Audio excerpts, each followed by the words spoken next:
The chandelier above the grand staircase shimmered like ice, but the air inside the Brooks mansion was poisoned with cruelty. Emily Carter stood trembling near the marble fireplace, her hands shielding her swollen belly. She was 6 months pregnant, barefoot, and surrounded by people who once called her family. Now, they looked at her as if she were filth. Evelyn Brooks, her mother-in-law, leaned back on the velvet sofa, her diamonds catching the light. "You think you can trap my son with that baby? You're nothing but a mistake." Her voice sliced through the silence, cold and sharp. Across the room, Liam Brooks, Emily's husband, sipped his scotch like a man observing a stranger's misery. The man she once adored, who had promised to protect her, stood motionless, his face unreadable. "Mother, let's just get this over with," he said. Emily's heart pounded. "Get what over with?" Evelyn smirked. "We want proof that you're not lying about the baby. You claim it's Liam's, then show us." The words hit her like a slap. "You can't be serious." "Oh, we are," came another voice, soft, venomous. Sophie Lane stepped forward, her red silk dress hugging every curve. Liam's mistress. The woman who had destroyed Emily's marriage now watched her with amusement. "If you have nothing to hide, prove it. Take off your dress." Emily froze, shame crawling up her throat. "I won't." Sophie tilted her head, feigning innocence. "Then maybe you're hiding something. Another man's child, perhaps?" Liam looked away, jaw tight, refusing to defend her. The betrayal burned hotter than the humiliation. "You know that baby is yours," Emily whispered. "You know it." Evelyn's tone turned venomous. "Stop acting like a victim. You come from nothing, a schoolteacher with no family, no background, no pedigree. You think you belong in this house? You're lucky I let you through the door." Emily's legs shook. The marble floor beneath her felt colder than ever. "Please," she said, her voice trembling, "I'm carrying your grandchild." Evelyn sneered. "Then show us." The room went silent except for the faint ticking of the antique clock. Sophie crossed her arms, smirking. "It's simple. Take it off and this conversation ends." Tears stung Emily's eyes. Her throat closed as she whispered, "You're monsters." Sophie's laughter echoed. "No, darling, we're realists." Emily's breath hitched. She looked at Liam, her last hope, but he didn't move, didn't speak, didn't care. And something inside her broke. With shaking hands, Emily reached for the ribbon at the back of her maternity gown. The air thickened. Her vision blurred with tears. For the first time she realized the love she had clung to was nothing but a lie. Sophie leaned forward, eyes gleaming. "Go on," she whispered. Then, a sound cut through the air, the deep growl of an engine, tires screeching on gravel outside. The mansion's heavy iron gates opened. Evelyn frowned. "Who's arriving at this hour?" The butler appeared, pale as paper. "Ma'am, there's a man at the door." "Send him away," Evelyn snapped. But it was too late. The double doors swung open, and a tall man stepped into the room, his coat dusted with snow, his presence swallowing the air. His eyes locked on Emily, filled with rage and something deeper, protection. The crystal in Evelyn's glass trembled as the man spoke, his voice low and dangerous. "Touch my daughter again," he said, "and I'll bury every one of you." The entire room went still, because they finally realized who he was. No one in the Brooks mansion moved. The tension was thick enough to choke on. Emily stood frozen, her hands still clutching her gown. For a heartbeat, she couldn't breathe. The man before her was more legend than flesh. Richard Carter, her estranged father, the billionaire real estate magnate who once ruled Manhattan like a kingdom. She hadn't seen him in 4 years, not since she'd walked away from his wealth to marry for love. Now, he stood at the threshold like vengeance wrapped in Armani. Evelyn Brooks recovered first, her lips curled in disdain. "And who exactly are you to storm into my home?" Richard's eyes flicked toward her, cold and cutting. "Your home?" His voice carried a dangerous calm. "From what I hear, it's where you humiliate pregnant women. Interesting choice of family values."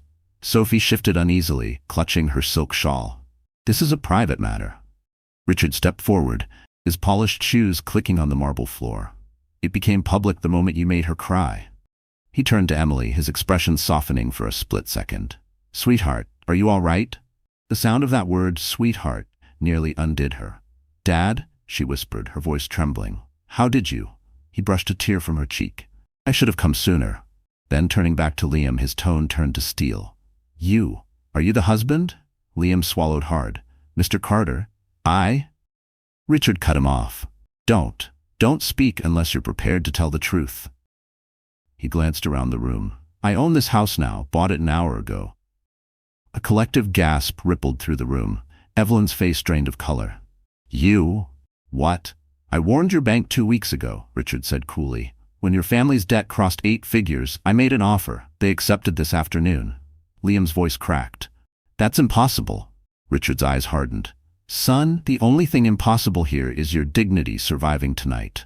Emily covered her mouth, disbelief flooding her chest. Dad, you didn't have to. I did, he interrupted. Because when a man forgets how to protect a woman, another man must remind him what it costs. The silence that followed was electric. Evelyn stumbled backward, clutching the edge of the sofa. Sophie's confident smirk was gone, replaced by a faint tremor in her jaw. Richard turned to the butler.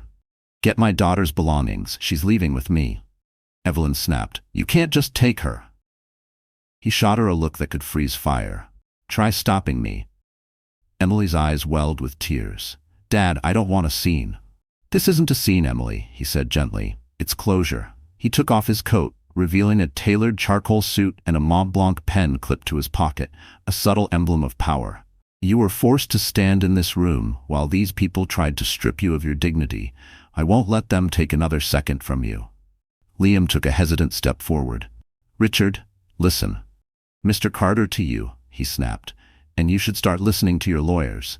By tomorrow morning, Brooks Holdings will belong to Carter Global. Sophie gasped. You can't. Richard leaned close, his voice barely a whisper. I already did. He turned back to Emily and offered his arm.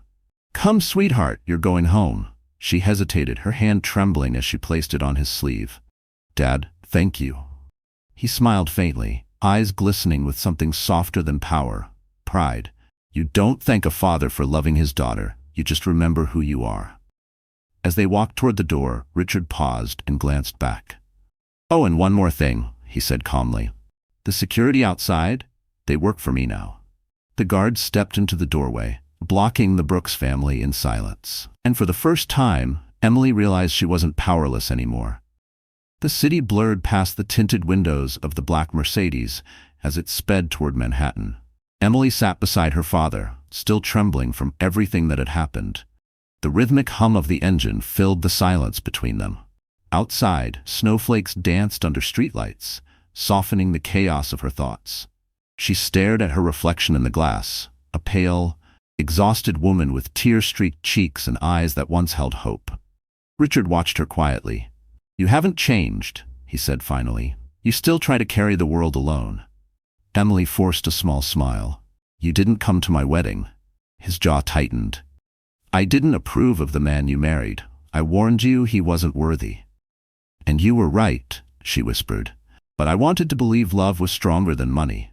The driver turned onto Park Avenue. Manhattan's skyline rose before them, glittering with a cruel kind of beauty.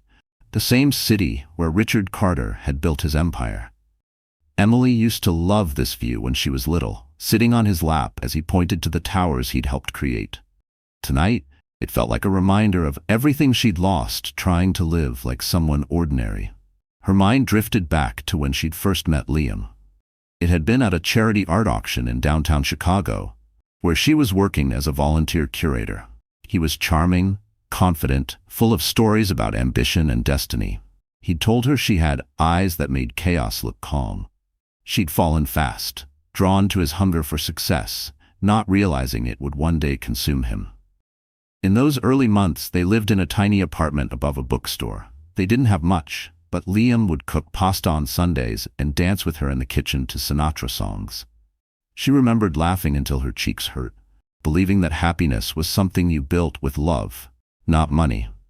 But once Liam's career took off, everything changed. He started measuring their life in dollars and appearances. The first time he brought her to his parents' mansion, she'd worn a simple navy dress.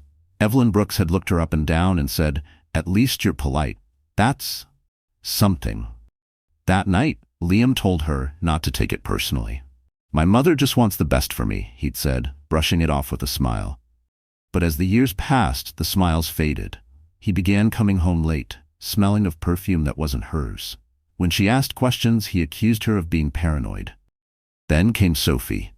The perfect assistant, young, ambitious, and eager to please. Emily had known long before she found the text messages. "She understands me," Liam had said once, not realizing Emily heard. That sentence had cut deeper than any betrayal. She pressed a hand to her stomach now, feeling the baby move. "Dad," she said softly, "I stayed because I didn't want my child to grow up without a family." Richard's expression softened. "A family isn't built by blood, sweetheart. It's built by love, and anyone who humiliates you doesn't deserve that word." The car slowed as they entered a private driveway leading to a penthouse tower overlooking Central Park. Richard's tone shifted. "You'll stay here until we fix everything. I've already called your doctor. You're safe now." Emily turned to him. "Safe?" she repeated, almost like a question. He nodded, resting a hand over hers. "You've been quiet too long. It's time to remember who you are, Emily Carter, not Mrs. Brooks, my daughter." The elevator opened with a soft chime. Gold light flooded the marble lobby. As they stepped out, Emily looked around the vast suite her father had kept empty for years. It felt strange, like walking back into a life she'd abandoned. But deep inside, beneath the hurt, something fragile began to stir. Hope. The morning after the confrontation, the Brooks mansion was wrapped in uneasy silence. The humiliation of last night still clung to the air like smoke. Evelyn Brooks sat in her parlor, clutching a crystal glass of bourbon at 9 a.m., fury trembling in her manicured hands. "He humiliated us in our own home," she hissed. "That arrogant man just walked in and took her as if she was his property." Sophie Lane, perched elegantly on the edge of the sofa, crossed her legs and smiled faintly. "Well, technically she was never really ours, was she? Emily was a mistake Liam made when he thought love could pay bills." Evelyn shot her a glare, but Sophie didn't flinch. She had learned how to play this family long ago, feeding their greed, flattering their vanity, whispering poison until it sounded like logic. "You think this Carter man will stop here?" Evelyn said. "He'll ruin everything. He's powerful, vindictive. We need to strike first." Liam walked in, his tie loose, his eyes bloodshot from a sleepless night. "Mother, stop dramatizing it. Carter's bluffing. He can't touch us." Sophie tilted her head. "You sure about that? I checked my phone this morning. Brooks Holdings dropped 8% overnight. That's not a bluff. That's a warning." Liam froze. "He's attacking the company?" Sophie smirked. "If you want to keep your empire, darling, you'll need to make Emily disappear, quietly." Evelyn's eyes narrowed. "How?" Sophie leaned forward. "We make her sign the divorce papers. Publicly, we'll spin the story that she cheated, that she's unstable. The press loves a scandal. Once she's discredited, Carter won't have a leg to stand on." Evelyn's lips curved into a cruel smile. "You're suggesting we destroy her reputation." "I'm suggesting," Sophie said smoothly, "we protect yours." Liam hesitated, guilt flickering in his eyes. "She's pregnant, Sophie. Whatever I did, she doesn't deserve." "Oh, please," Sophie interrupted, her voice dripping with disdain.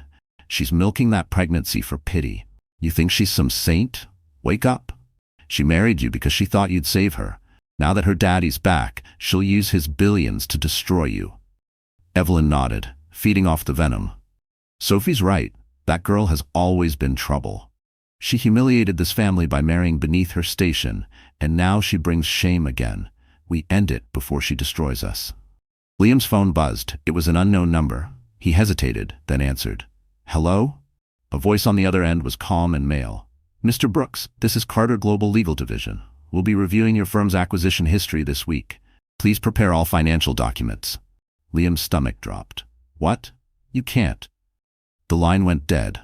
Sophie stood, smoothing her dress. "See? The clock's ticking. We do this tonight. We'll invite the press for a charity dinner and announce the divorce. Emily will be forced to sign in front of witnesses. No father, no cameras, just control." Evelyn's smile returned, cruel and gleaming. "And if she refuses?" Sophie looked straight at her. "Then we remind her what happened last night. Public humiliation works both ways." Liam sank into a chair, running a hand through his hair. "If this backfires—" "It won't," Sophie cut in sharply. "By tomorrow she'll be gone, Carter will be powerless, and Brooks Holdings will rise again." Evelyn raised her glass, her voice low and cold, "To the end of Emily Carter." Sophie clinked her glass against hers, a ghost of triumph in her smile. None of them noticed the small security camera hidden behind the vase, the one that had recorded every word. The invitation was elegant, embossed gold lettering on ivory cardstock, the kind used for charity galas and exclusive fundraisers. Brooks Family Charity Dinner, it read, though Emily knew the truth. This wasn't charity. It was a trap. She stood before the mirror in her father's penthouse, the city's glittering skyline reflected behind her. Her father had advised her not to go, but something inside her needed closure, needed to face them. She wore a simple black maternity gown, her long brown hair cascading in loose curls. No jewelry except a thin silver bracelet her late mother once gave her. Strength doesn't need diamonds, she whispered to herself. When she arrived at the Brooks mansion, the valet hesitated before taking her keys, recognition flickering in his eyes. The front doors opened to a wave of laughter and camera flashes. The room was filled with people she used to call family, their smiles as fake as the floral centerpieces that decorated every table. Evelyn Brooks was the first to greet her. "Oh," she purred, eyes sweeping over Emily's figure. "You came. How brave." Emily forced a polite smile. "I was invited." Sophie appeared beside Evelyn, her red gown glittering under the chandelier. "And we're so glad you accepted," she said sweetly, her voice dripping venom. "After all, it's a family night." Liam approached then, holding a champagne flute, pretending the tension didn't exist. "Emily," he said, "you look, well." "Well," she echoed, her tone flat. "That's generous coming from you." His jaw tightened. "Let's not make a scene." "Oh," she said softly, "I think we're far past that." The clinking of glasses signaled dinner was about to begin. The guests took their seats around the long mahogany table, unaware that the family dinner was about to turn into a public execution. Halfway through the meal, Evelyn rose, her glass raised. "Ladies and gentlemen," she began, her tone rehearsed and regal. "Tonight is about truth, family, and integrity, and as some of you may know, our dear Emily has been facing challenges." The crowd murmured. Emily's pulse quickened. Evelyn smiled, the kind that hides a knife behind it. "We've supported her despite recent doubts about her fidelity." Emily froze. "What did you just say?" Sophie stood, feigning sadness. "There have been rumors, Emily. Pictures, messages. It breaks our hearts, but Liam deserves clarity." Liam looked at her then, not with love, but with cowardice. He handed a white envelope to a waiter, who placed it before Emily. "Divorce papers," he said softly. "Just sign them, and this ends tonight." Emily's vision blurred. "You're doing this here, in front of them?" Evelyn clasped her hands dramatically. "You should be grateful, dear. We're allowing you to leave with dignity. The laughter, the whispers, the cameras. It was all too much." Emily rose from her chair, trembling. "You're monsters. Every one of you." Sophie's smirk widened. "No, darling, we're survivors." Emily's chair screeched across the floor as she stepped back, voice shaking but strong. "You can take your lies, your money, and your empty hearts, but you'll never take my name again." She turned and stormed out, the cameras flashing like lightning behind her. Outside, snow began to fall, blanketing the mansion in white silence. She pressed a hand to her belly, whispering, "We're leaving this pain behind." What she didn't know, what no one knew, was that someone had already leaked the dinner footage to the press. And by morning, the whole world would see what they had done to her. The snow had turned to sleet by the time Emily stumbled into the street. The cold bit through her dress, but she didn't care. Her heels clicked unevenly on the pavement, each step a struggle between fury and heartbreak. The flashes from the cameras behind her still burned in her vision. She could hear reporters shouting questions as she reached her car. "Mrs. Brooks, are the rumors true? Did you cheat? Is it over?" She slammed the door and sped off, her tears blurring the road ahead. By the time she reached her father's penthouse, her body was shaking. She barely made it inside before collapsing onto the floor. The echo of Evelyn's laughter, Sophie's smirk, Liam's silence, they all rang in her ears like a cruel symphony. She pressed her palms to her face and sobbed until there was nothing left. Richard Carter found her hours later, curled up on the couch, her eyes red and swollen. He crouched beside her, his expression carved from equal parts anger and heartbreak. "I saw it," he said quietly. "The video is everywhere. Those people will regret the day they ever crossed a Carter." Emily's voice was hoarse. "They destroyed everything. My name, my marriage, my child's future." Richard shook his head. "No, they destroyed their own lives. They just don't know it yet." She turned toward him, exhausted. "I don't want revenge, Dad. I just want peace. He exhaled slowly. Sometimes peace comes after war, sweetheart, not before. The phone on the coffee table buzzed. Emily hesitated before picking it up. Dozens of missed calls from unknown numbers, tabloids, even old friends. Her screen lit up with notifications. Trending, Brooks' family dinner disaster. A clip played automatically. Evelyn toasting to truth and fidelity, Sophie faked crying, and Emily storming out in tears. The captions called her the cheating wife. She dropped the phone like it burned. They're turning me into a joke. Richard's tone darkened. Let them laugh. They won't be laughing long. He stood, pulling out his phone. I'm calling my legal team. By tomorrow morning, Brooks Holdings will be under investigation for fraud and defamation. Dad, stop, she pleaded. This isn't who I am. He looked down at her, eyes softening. And who are you? She hesitated, then whispered, I don't know anymore. Richard sat beside her, his voice low but steady. You're Emily Carter, my daughter. Strong, brilliant, kind. They wanted to break you because they feared what you could become. Now it's time to remind them who they tried to erase.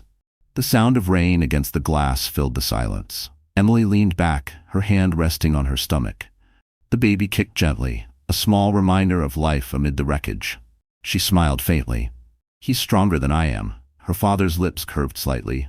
He's your son. Of course he is. He stood, straightening his suit. Rest tonight. Tomorrow we start over. I've already arranged for someone to come by, an old friend of mine. She's the best crisis lawyer in the city. You're not fighting alone anymore. Emily nodded weakly. Thank you, Dad. He brushed a strand of hair from her face. You don't need to thank me, sweetheart. You just need to stand tall when the time comes.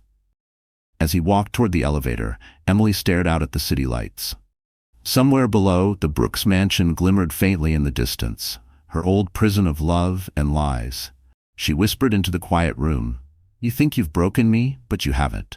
And for the first time in months, she believed it. The next morning, sunlight poured into the penthouse like gold, spilling across the marble floors and catching on the edge of a half-empty cup of coffee. Emily sat at the dining table, wearing one of her father's old sweaters, her hair tied loosely back. The sleepless night had left shadows under her eyes, but something inside her had shifted, a quiet strength that hadn't been there before. Across from her sat Nina Moore, her best friend since college and one of Manhattan's sharpest attorneys. Nina's dark curls were pinned in a sleek bun, her sharp gray eyes scanning the folder of documents spread across the table. I watched the footage, she said flatly. They didn't just defame you, they orchestrated it. Evelyn, Sophie, Liam, all of them. And it's going to cost them everything. Emily wrapped her hands around her mug, her voice soft. I don't care about money, Nina. I just want my life back. Nina smiled faintly. Then let's start by clearing your name. Before Emily could reply, the elevator chimed. Richard Carter stepped out, dressed in a black suit, calm but radiating power. He placed a file on the table. This is the beginning, he said.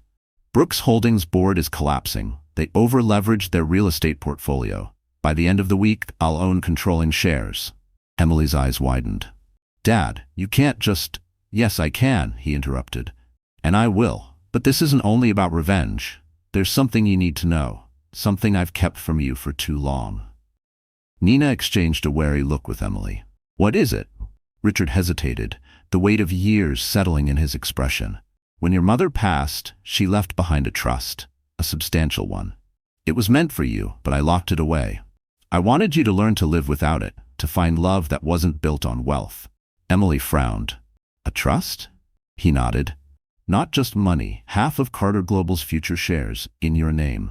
You, my dear, are not just my daughter. You're the heir. The words landed like thunder. Emily stared at him, speechless. You're saying, I'm the future of Carter Global? Richard's voice softened. You were always meant to be. I just needed to know you had the heart to handle it. Now, after what they did to you, I have no doubt. Nina's grin widened. Then we have leverage. If she's the heir, anything the Brooks family tries to do will look like an attack on a Carter. That's not gossip, that's suicide. Emily blinked back tears, overwhelmed. I never wanted this, Dad. I just wanted a family. Richard reached across the table, taking her hand. And you'll build one. But first you need to stand tall. The world sees you as the broken wife. By the end of this week, they'll see you as something else, a Carter. Nina flipped open her laptop, her tone all business. We'll start with a press statement, short, elegant, controlled. You don't need to defend yourself. The truth will do that for you. Emily nodded slowly, a spark of determination in her eyes. If they wanted to destroy me, they should have made sure I had nothing left to fight for. Richard smiled, pride flickering in his gaze. That's my girl. The elevator doors closed behind him as he left for another meeting. Nina looked at Emily, her expression softening. You realize what this means, right? You're not just his daughter anymore. You're his legacy. Emily exhaled, glancing out at the skyline, the city where she'd lost everything, and now might rebuild it all. And for the first time, the name Carter didn't feel like a burden. It felt like armor. By the time evening descended over Manhattan, the entire city was buzzing with the scandal. The footage from the Brooks charity dinner had gone viral, over 5 million views and counting. Headlines blared across every news network. Pregnant wife humiliated by husband's mistress. Brooks family implodes. Inside the penthouse, Emily stood before the window, staring out at the skyline. Her phone wouldn't stop vibrating, but she ignored it. Each new message was another article, another opinion, another piece of her pain repackaged for entertainment. They're turning me into a headline, she murmured. Nina sat on the sofa behind her, laptop open, phone pressed to her ear.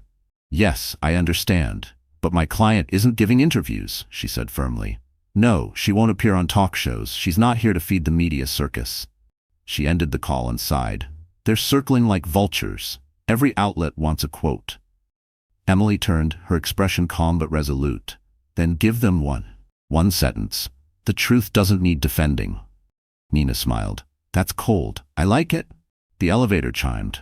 Richard entered, his presence commanding as always, his expression unreadable. It's time, he said simply. Emily frowned. Time for what? He held up an invitation. Heavy cardstock embossed with the gold crest of Brooks Holdings. They're hosting a press conference tonight. Liam's making a statement to clarify the rumors. They're trying to save face. Nina leaned forward. You're not actually planning to go there, are you? Richard's eyes gleamed.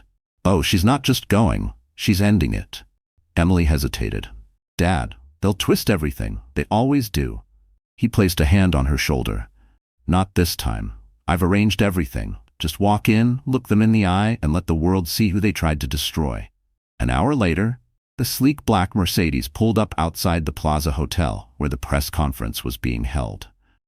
Reporters swarmed the red carpet, cameras flashing like lightning. Inside the ballroom, Liam stood at a podium, flanked by Sophie and Evelyn, rehearsing his carefully constructed apology. Our family has been under tremendous pressure, Liam said smoothly, his voice dripping with false remorse. My wife has struggled emotionally during her pregnancy, and unfortunately, things have been misinterpreted. The doors at the back of the ballroom opened with a soft click. The crowd turned. Emily Carter stepped inside, radiant and unshaken, dressed in a floor-length white gown that glowed under the chandeliers. Her hair framed her face in soft waves, and her eyes, steady, sharp, locked on Liam's. The murmurs rippled instantly. Cameras swiveled. Sophie froze mid-smile. Evelyn's hand tightened around her pearls. Liam's confidence faltered. Emily walked slowly to the front, each step echoing across the marble. She stopped just a few feet from the podium. Misinterpreted? She said, her voice carrying through the room like glass cutting silk. You humiliated a pregnant woman to protect your pride. That's not a misunderstanding. That's cruelty. Gasps filled the air. Flashbulbs exploded. Liam opened his mouth, but she raised a hand. Don't bother lying, Liam. The world already saw what you are. And tonight, they'll see what I've become. Richard appeared near the entrance, silent but watchful. Sophie's phone buzzed on the podium, a message flashing on the screen.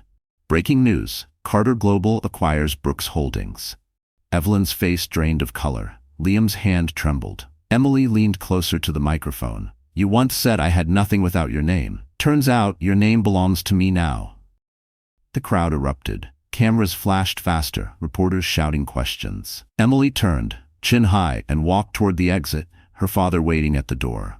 And as she stepped outside into the Manhattan night, she realized she had just rewritten the story. This time, on her terms. The headlines hit before sunrise. Carter Global acquires Brooks Holdings. Pregnant wife of former CEO takes control. The image of Emily standing in that white gown, facing her husband in front of hundreds of cameras, had become iconic overnight. To some, she was a symbol of revenge. To others, resilience. To Liam Brooks, she was the end of everything. He woke in the guest suite of his mother's mansion, his phone buzzing non-stop. Every call was another investor withdrawing, every email another board member resigning.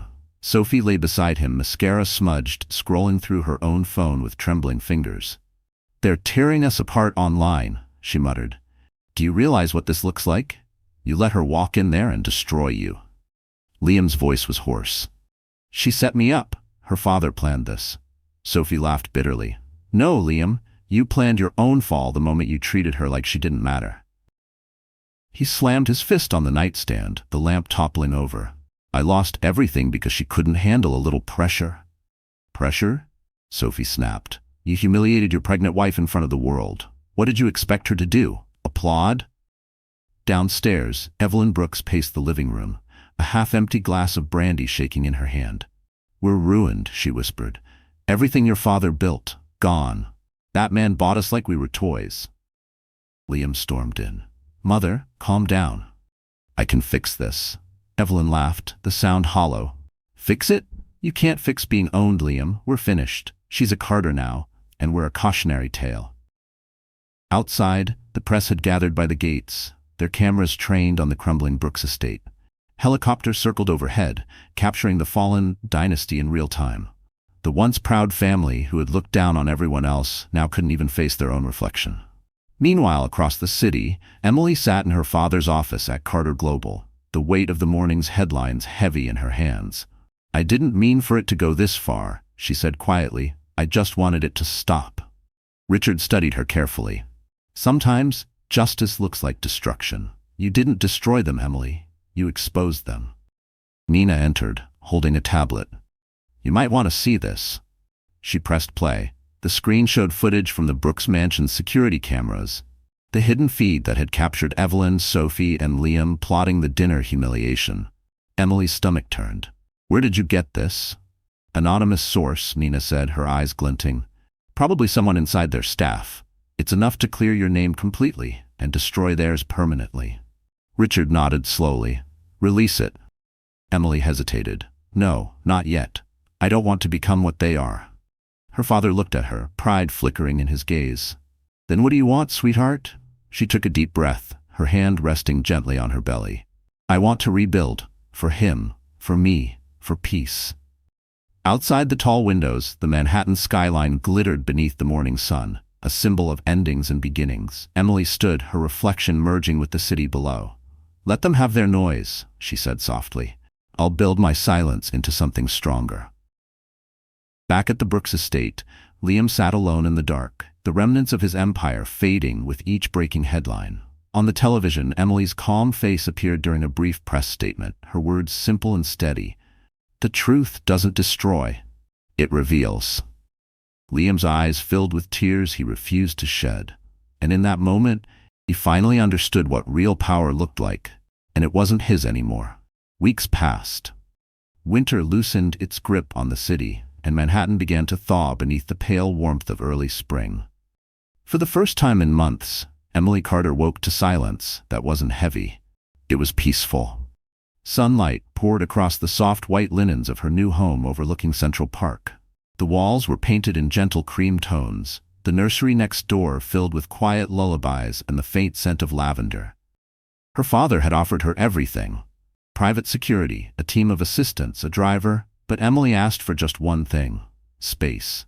She needed to rediscover who she was without the noise of humiliation or the weight of revenge. So, each morning, she brewed her own coffee, opened the balcony doors, and let the city's hum remind her she was alive. That morning, as she rocked gently in a wicker chair, she felt her baby move, a strong, steady kick that made her laugh softly. "You're getting impatient, aren't you?" she whispered. "Just a little longer." A knock echoed through the apartment. It was Nina, carrying a brown envelope in her usual energy. "You've been officially cleared," she said, handing it over. "The footage went public. Every lie they told is gone." Emily hesitated. "Did you release it?" Nina grinned. "Not me. Someone else beat me to it. Looks like one of their own turned on them. Emily smiled faintly. Poetic justice. Nina's tone softened. They're finished, Em. The Brooks Empire is bankrupt. Sophie fled the city, Evelyn's hiding from the press, Liam's been disbarred from every board in New York. For a moment, Emily said nothing. Then she whispered, I don't hate them anymore. I just feel free. Later that afternoon, she met her father in the garden terrace of the Ritz-Carlton, one of his favorite quiet spots. The air was warm with the scent of magnolias.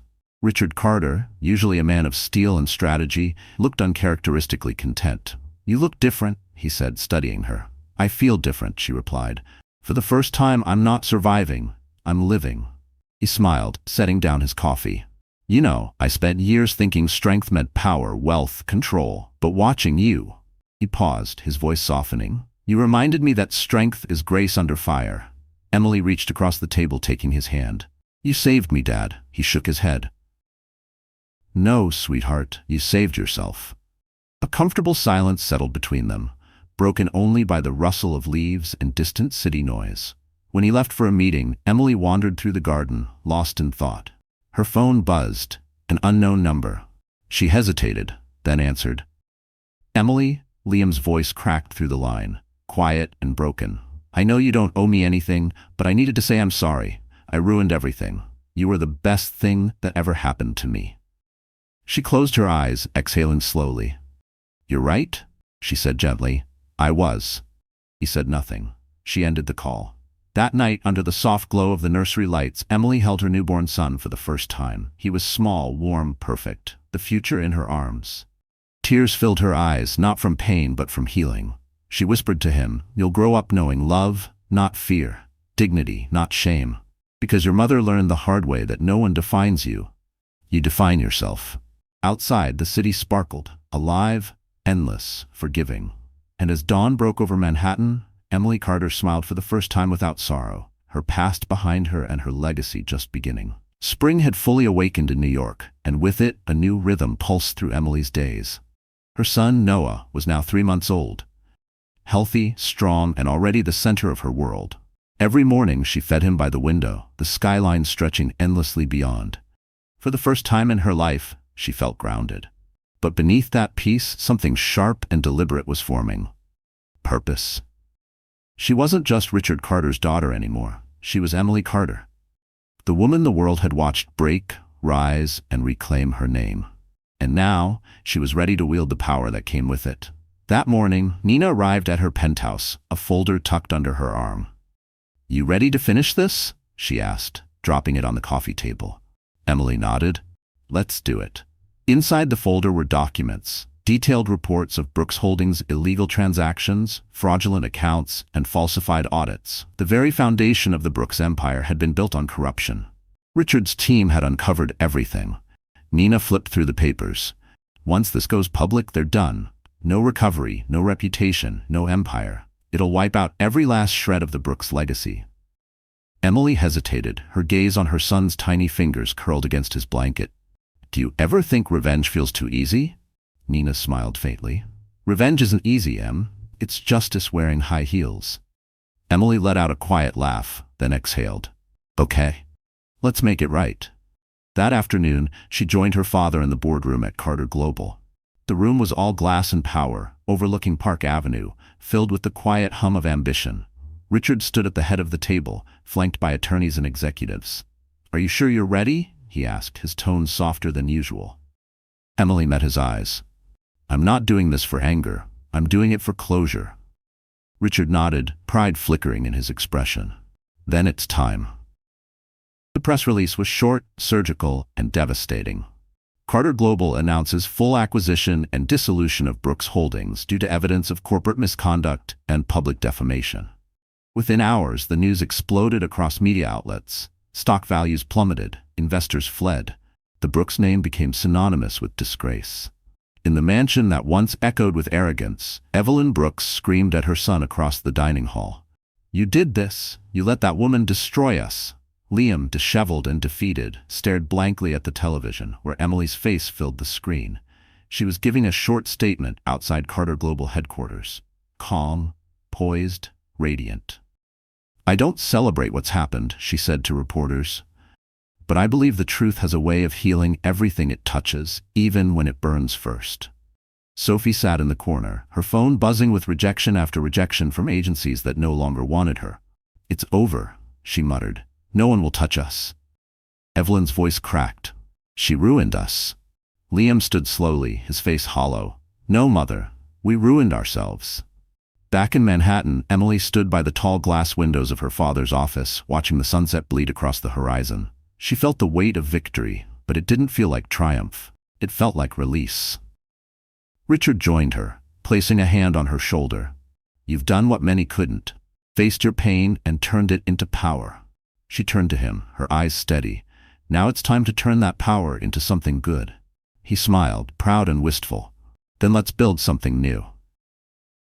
As the last light of day faded over the city that had once watched her fall, Emily Carter stood taller than ever, not as the woman who survived humiliation, but as the woman who transformed it into legacy.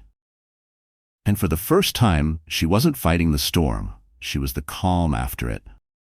The elevator doors opened to the 39th floor of what used to be Brooks Holdings, now bearing a new name in sleek silver letters, Carter Brooks Group. The merger was official, but only one family held the reins.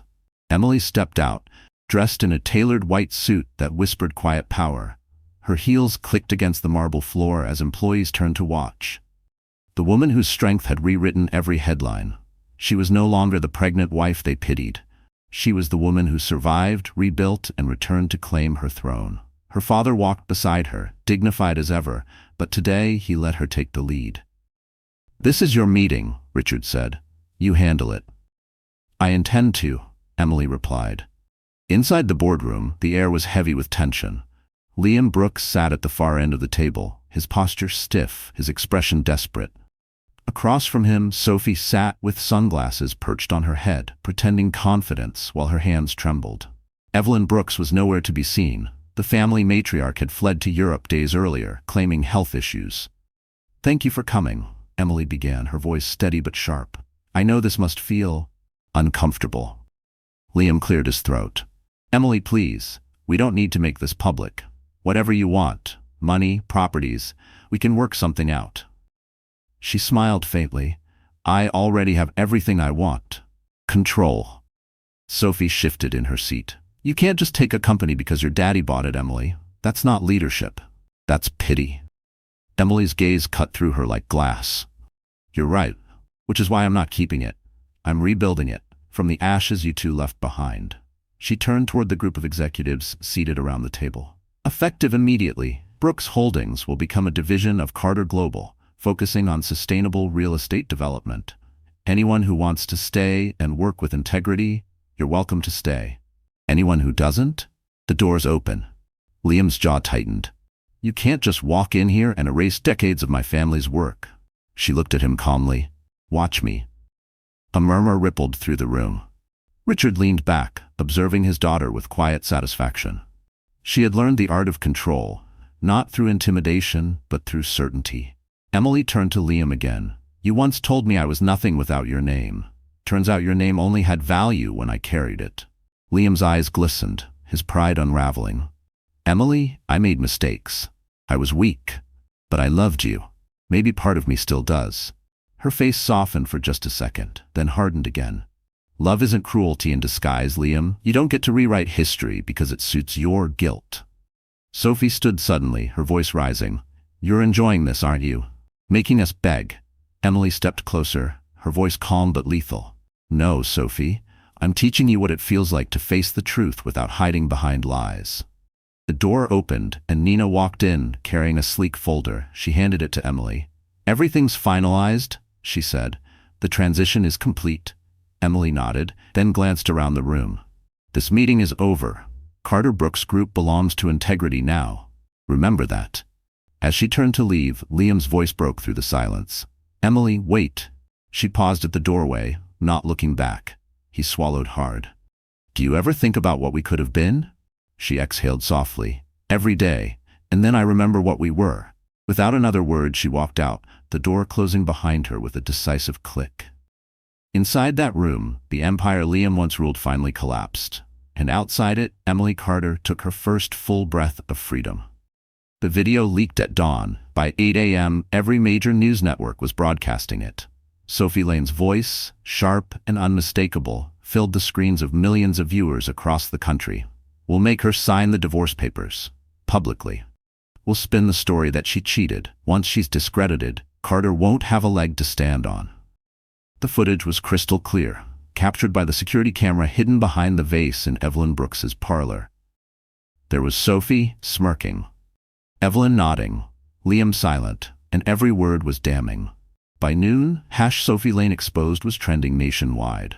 Her career evaporated in hours. Brand endorsements pulled out, her PR firm dropped her, and tabloids that once praised her beauty now called her a manipulative social climber. At Carter Global, Emily sat in her office, phone buzzing endlessly, watching the fallout unfold with a mix of disbelief and quiet resolve. Nina burst in, waving her tablet. "You didn't leak this, did you?" Emily shook her head. "No, but whoever did just gave the truth a microphone." Richard entered moments later, newspaper in hand, his tone half amused, half impressed. "The timing is poetic. The day after you take control, the world sees what they really were." Emily leaned back in her chair. They wanted a public stage. Now they have one. Across town, in the penthouse she once flaunted on social media, Sophie sat surrounded by crumpled tissues and empty wine glasses. Her reflection in the mirror was a stranger. Smeared mascara, swollen eyes, trembling hands. She turned on her phone, only to find hundreds of missed calls and one text from Liam. "Don't call me again. It's over." She hurled the phone across the room, glass shattering. "He used me," she whispered. "They all did." Hours later, Liam himself faced the press outside the courthouse. His once perfect suit looked wrinkled, his confidence gone. Cameras flashed as reporters shouted, "Mr. Brooks, did you know about the plan to humiliate your wife?" He didn't answer. He couldn't. In a quiet cafe just blocks away, Emily watched the live broadcast on her phone. She sat by the window, Noah's stroller beside her, a warm cup of coffee cooling on the table. Nina slid into the seat across from her. "It's over," she said. "Sophie's done. Liam's finished. The Brooks name is mud." Emily stirred her coffee absently. "Funny how the truth doesn't need revenge, it just needs time." Nina smiled. "Still, this timing? Brilliant. Almost like karma works for you personally." Emily laughed softly, a sound she hadn't heard from herself in months. "Maybe it does." Just then, her phone buzzed, an unknown number. Against her better judgment, she answered. Sophie's voice cracked through the line. "You won, Emily. Are you happy now?" Emily's tone stayed calm. "Sophie, I never wanted to destroy you. I wanted to stop you." "You think you're better than me?" Sophie spat. "No," Emily said gently. "I just stopped letting people treat me like less." There was silence on the other end. Then Sophie whispered, "He's gone. They're all gone." Emily sighed. "Then maybe it's time you learn what starting over feels like." She ended the call, setting the phone down. For the first time, she didn't feel anger, only pity. As she stood to leave, a reporter outside the cafe spotted her through the window and snapped a photo. Emily Carter, holding her child, smiling softly beneath the spring sunlight.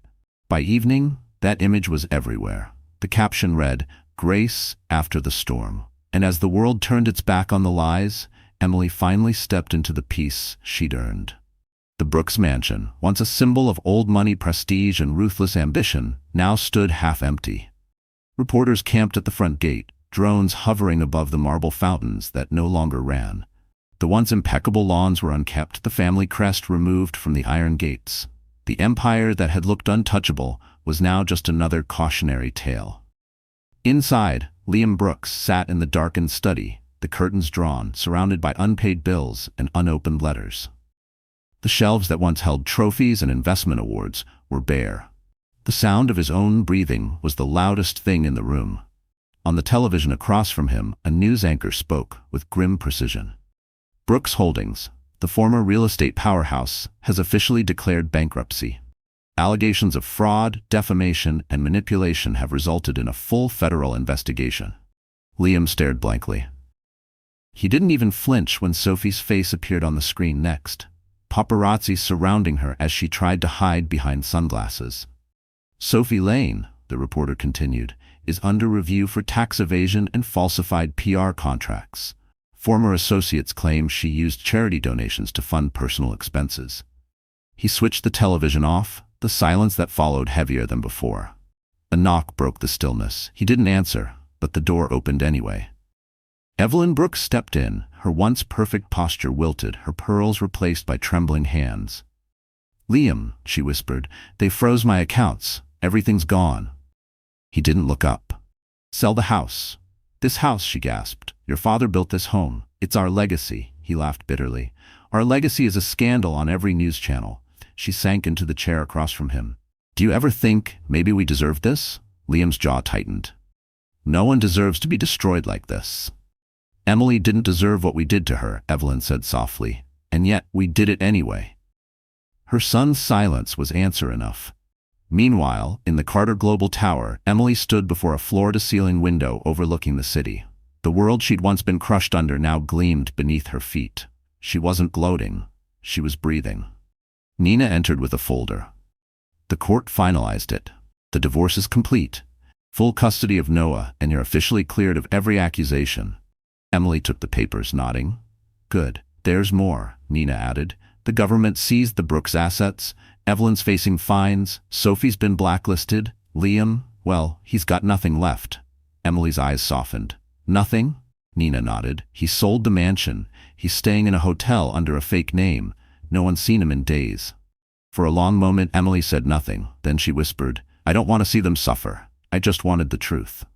Richard Carter entered then, elegant as ever, but with a rare warmth in his tone. "The truth has done its job. You don't need to look back anymore."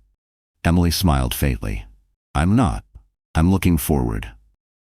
Outside, the media continued its frenzy, photos of the Brooks' downfall plastered everywhere. Yet amid the noise, another image began to trend. Emily Carter leaving the courthouse, Noah in her arms, sunlight breaking through gray clouds behind her.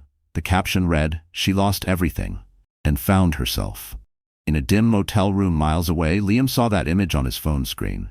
His eyes welled up, but this time it wasn't anger. It was regret. Raw and unfixable. He whispered into the dark, "I thought I broke her." But she was just getting started. And somewhere in the city she now owned, Emily Carter finally let go of the pain that once defined her. The Manhattan Supreme Court building loomed large and austere beneath a gray morning sky. The cold wind cut through the plaza as cameras lined the steps, reporters shouting questions that echoed against the stone columns. Inside, under the domed ceiling, a silence of consequence hung in the air. Today was the final hearing. Carter v. Brooks. Emily Carter entered the courtroom flanked by Nina and her father. She wore a navy dress and carried no jewelry, no armor other than her composure. In her arms she held a single silver pen, the one her father had given her before the first trial began. "To sign your own freedom," he'd said. Across the aisle, Liam Brooks sat with his attorney, looking nothing like the man she once knew. The tailored confidence was gone, replaced by exhaustion. His hair was longer, his tie uneven, his eyes heavy with nights of regret. Beside him sat Evelyn, dressed in black, her face pale and tight. Sophie was nowhere to be seen. The judge entered, commanding instant silence. "We're here to finalize the matters of divorce, property division, and custody," he began. His voice echoed through the room, impartial but heavy with the gravity of what had come before. Nina stood first. "Your Honor, my client seeks sole custody of her son, Noah Carter, and full ownership of the remaining Carter Brooks shares, as agreed upon in the merger's dissolution clause." Liam's attorney rose, clearing his throat. "Your Honor, Mr. Brooks acknowledges his prior misconduct and wishes only for visitation rights. He will not contest custody or assets." Emily looked at Liam then, for the first time in months, really looked. He met her gaze, his lips parting as if to speak, but no words came. His eyes held apology, but also acceptance. The judge reviewed the papers before him. Given both parties' statements and the evidence presented, the court grants full custody of the child to Miss Carter. All financial claims and property disputes are hereby settled in her favor. This court is adjourned. The gavel struck once, a sound that marked the end of everything old. Reporters outside scrambled as Emily exited the courthouse, her father by her side. The cold air felt different now, crisp, clean, almost forgiving. "It's over," Nina said softly, holding the door of the black Mercedes open. Emily hesitated, glancing back at the steps. Liam stood at the top, watching her go.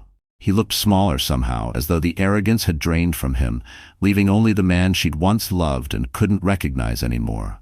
He took a tentative step forward. "Emily," he called out. She turned but said nothing. "I know it's too late," he continued, "but I need you to know, I never stopped loving you. I just didn't know how to deserve you." For a long moment she studied him, not with anger, not even pity, but peace. "I believe you," she said quietly, "and that's why I'm walking away." She slid into the car, the door closing with finality. The crowd's noise faded as the vehicle pulled away, leaving Liam standing alone on the courthouse steps, snow beginning to fall again. Inside the car, Richard reached over and gently took his daughter's hand. "How do you feel?" Emily smiled faintly. "Like I just exhaled for the first time in years." The city unfolded before them. Steel, glass, and second chances.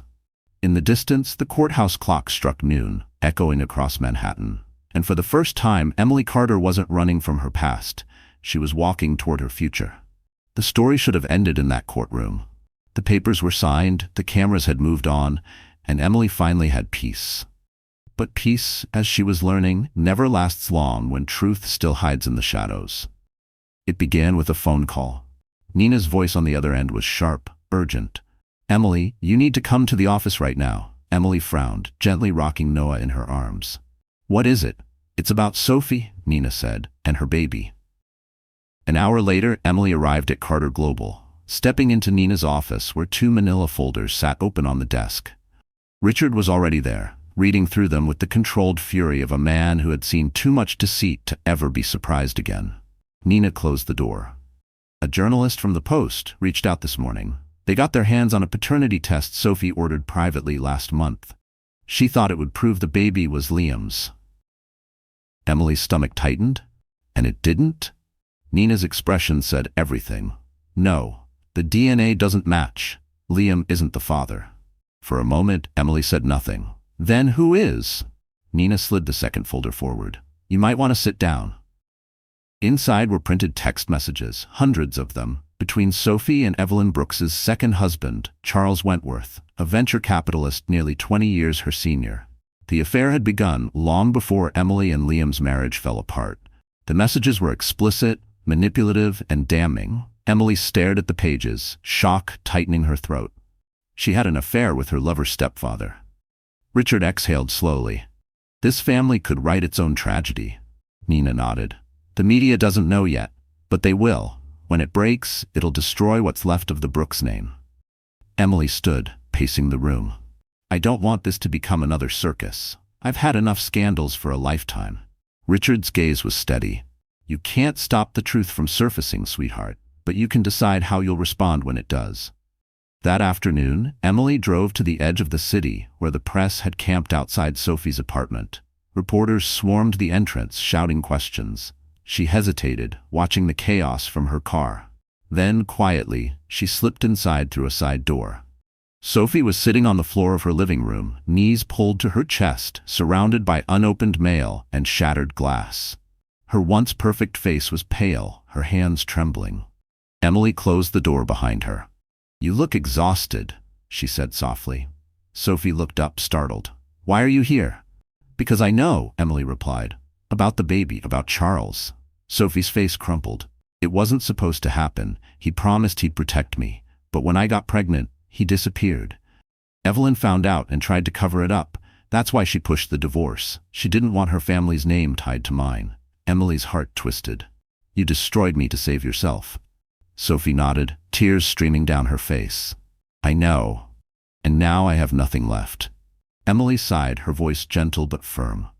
"Maybe that's where you start, with nothing, because sometimes you have to lose everything to learn who you are." Sophie looked up, broken.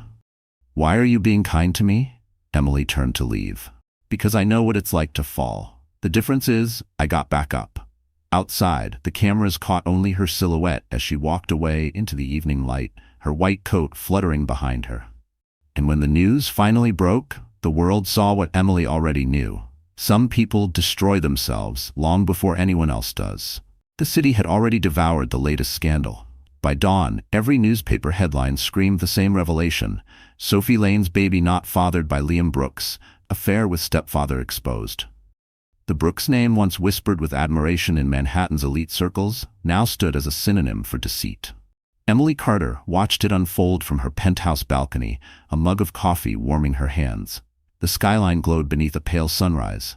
Silent, unjudging, eternal. She could have celebrated, she could have smiled, but all she felt was relief. Quiet, steady, final. Her father joined her, his silver hair gleaming in the morning light. "It's over now," Richard said simply. "Every one of them has paid their price." Emily took a slow sip. "Then maybe it's time to stop counting debts." He studied her for a moment, surprised by her calm. "You've changed." She smiled faintly. "No, I just stopped letting pain be the loudest voice in the room." That afternoon, Emily visited Carter Global headquarters for a private meeting with her board. The room buzzed with energy. Investors, journalists, and business partners eager to align with her new initiatives. But Emily had come with something else in mind. When the meeting began, she stood and addressed them. "Ladies and gentlemen, we've rebuilt an empire out of ashes. But if this company means anything, it should stand for something greater than wealth. Starting today, we're launching the Phoenix Foundation, a scholarship and legal aid program for single mothers, rebuilding their lives." A murmur of surprise rippled through the room. One of the board members, the gray-haired banker, leaned forward. "You're proposing we fund personal causes? That's not traditional corporate philanthropy." Emily's gaze was firm. "Neither is surviving public humiliation while pregnant." But that didn't stop me from standing again. "We're not just rebuilding profit here, we're rebuilding people." Applause followed, slow at first, then thunderous. Nina, standing in the corner, smiled proudly. Richard, observing from behind the glass wall, nodded once, a gesture of quiet respect. That evening, Emily returned home to find a letter waiting on her doorstep. It was from Liam. The handwriting was uneven, the envelope plain. She hesitated before opening it. "Emily, I don't expect forgiveness, but I need you to know I've left New York. I'm selling what little I have left and moving to California to start over. You deserve peace, and maybe someday I'll learn what that word means. Take care of Noah. He's lucky to have you." Liam. Emily folded the letter carefully and placed it in a drawer. "Maybe peace finds you too," she whispered. The following week, the Phoenix Foundation launched officially at the Plaza Hotel ballroom. The chandeliers sparkled above a crowd of women, single mothers, survivors, dreamers. Emily stood at the podium, her son asleep in his stroller nearby. "When I was at my lowest," she began, her voice clear but tender, "I thought strength meant fighting back. But true strength is quieter. It's standing up when no one believes in you, especially yourself. I built this foundation for women who've been told they're not enough. You are. You always were." Applause filled the room. Cameras flashed, not for scandal this time, but for hope. After the event, Richard approached her, pride softening his features. "Your mother would have been proud," he said quietly. Emily smiled, eyes glistening. "Then maybe I did something right." As they walked out into the cool spring night, the city lights shimmered across the Hudson, like a promise kept. For the first time, Emily Carter realized revenge hadn't saved her. Redemption had. And it was worth far more than any empire. The ballroom of the Ritz-Carlton glowed with gold light and quiet anticipation. It wasn't a party, it was a rebirth. The chandeliers shimmered above a sea of journalists, investors, and public figures, all waiting for the woman who had once been humiliated in front of the world and had risen to become one of Manhattan's most admired figures. Banners reading "The Phoenix Foundation Gala, Hope Reimagined" lined the walls. A soft string quartet played in the background, their music blending with the hum of conversation. Every seat was filled. The air was charged with curiosity, but also respect. Backstage, Emily Carter adjusted her silk ivory gown in the mirror. Her reflection no longer looked fragile. It looked whole. She took a breath, her hand brushing against the diamond bracelet her father had given her that morning. "For courage," he'd said. Nina entered, clipboard in hand, smiling with that familiar mix of confidence and affection. "You're trending again," she teased. "But this time, for all the right reasons." Emily laughed softly. "Let's hope it stays that way." Richard appeared in the doorway, impeccably dressed in a black tuxedo. "Ready, sweetheart?" "As I'll ever be," she said. The ballroom fell silent when she stepped onto the stage. Camera flashes glittered like falling stars, capturing her every move.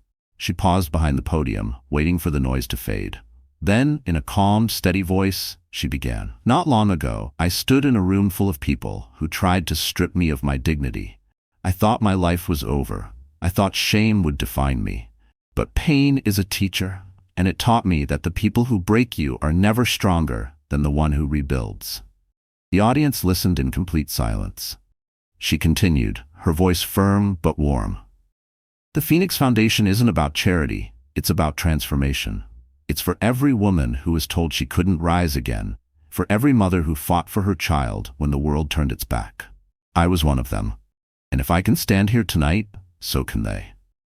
Applause erupted, echoing across the ballroom. Cameras flashed again, but this time Emily didn't flinch. She stood tall, the very image of grace reclaimed. When the applause faded, she smiled. I want to thank my father, Richard Carter, for showing me that power without compassion means nothing. And to my son, Noah, you're the reason I learned what true strength looks like. Richard, seated in the front row, discreetly wiped away a tear. As she concluded her speech, a journalist from the New York Times called out, Miss Carter, do you forgive the Brooks family? Emily paused, her expression thoughtful. Then she leaned toward the microphone. Forgiveness isn't weakness, it's freedom, and I choose to be free. A hush fell again, not out of shock, but reverence. The moment was bigger than gossip. It was transformation. After the conference ended, Emily stepped out onto the balcony overlooking Central Park. The city glowed beneath her, the same city that had once watched her fall. Richard joined her, a glass of champagne in hand. You handled that beautifully, he said. She smiled, watching the skyline. I didn't handle it, I lived it. He chuckled. And you did it with style. Below, photographers snapped one last picture. Emily Carter in the golden light, her face serene, her future bright. And that image would become the story's final headline, not of scandal, but of survival turned into triumph. The night sky over Manhattan shimmered with a quiet calm, the city's endless hum softened by the hour. In the penthouse overlooking Central Park, the lights were dim, the air scented faintly with chamomile and warmth. Emily paced slowly by the window, her breath unsteady, her hand pressed against her belly. It's time, she whispered, her voice trembling between fear and anticipation. Nina, who had insisted on staying that night, jumped up from the couch. You sure? Emily nodded, gripping the edge of the table as another contraction rippled through her. Pretty sure. Within minutes, they were in the back seat of a black Mercedes, Richard beside her, his usually composed face drawn with worry. You're doing great, sweetheart, he said, though his voice wavered.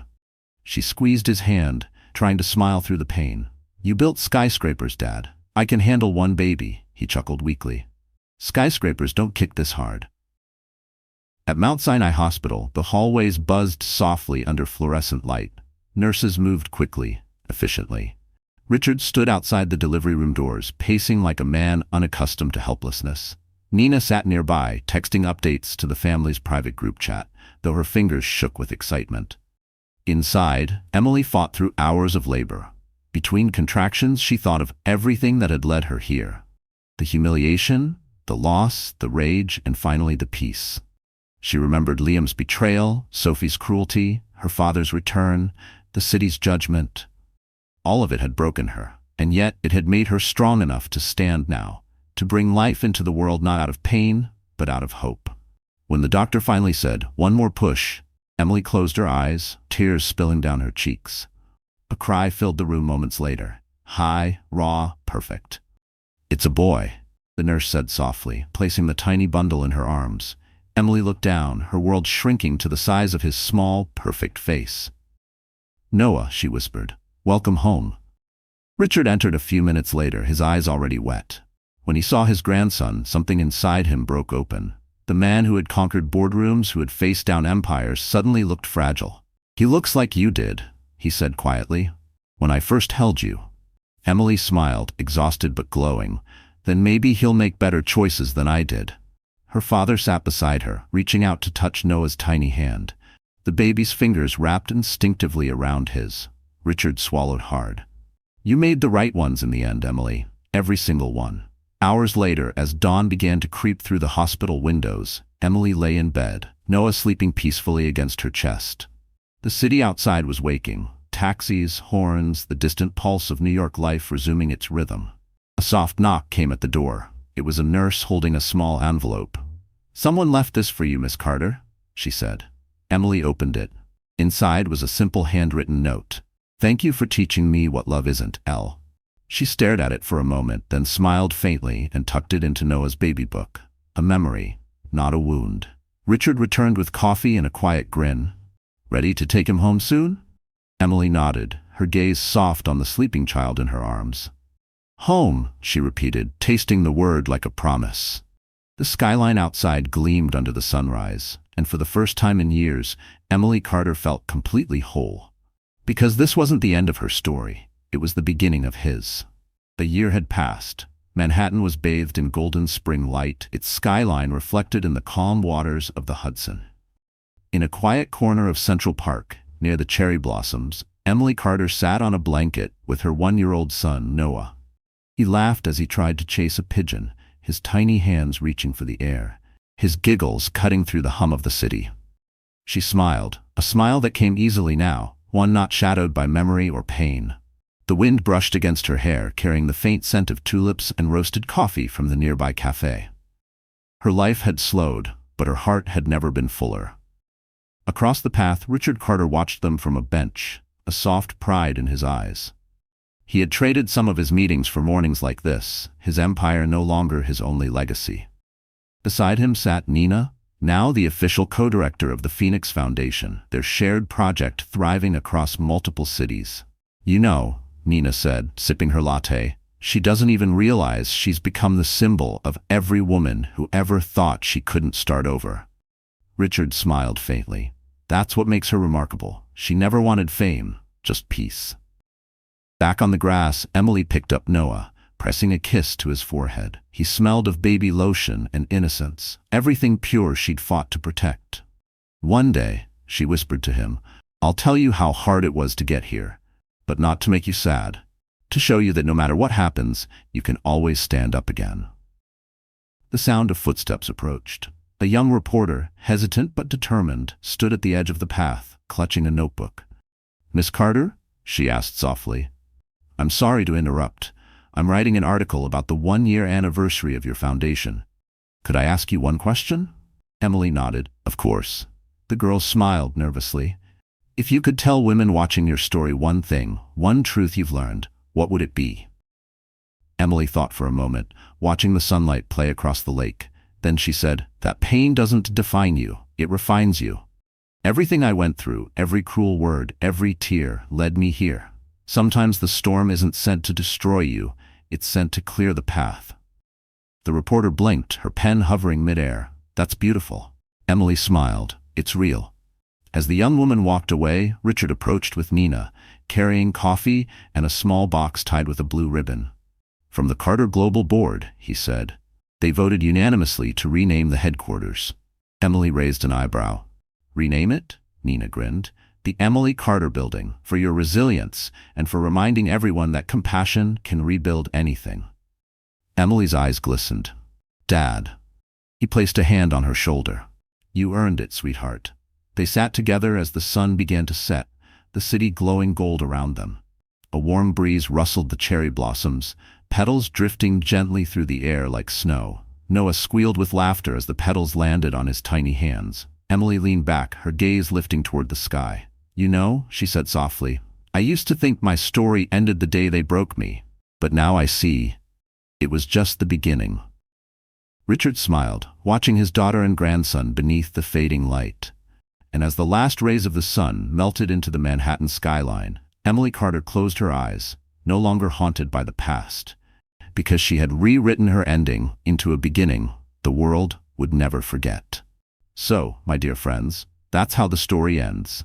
If you're still here right now, watching until this very moment, it means something in Emily's journey touched your heart. Maybe because in some way it mirrors your own. You see, life has a way of breaking us just enough to rebuild us stronger. As Marcus Aurelius once said, the obstacle is the way.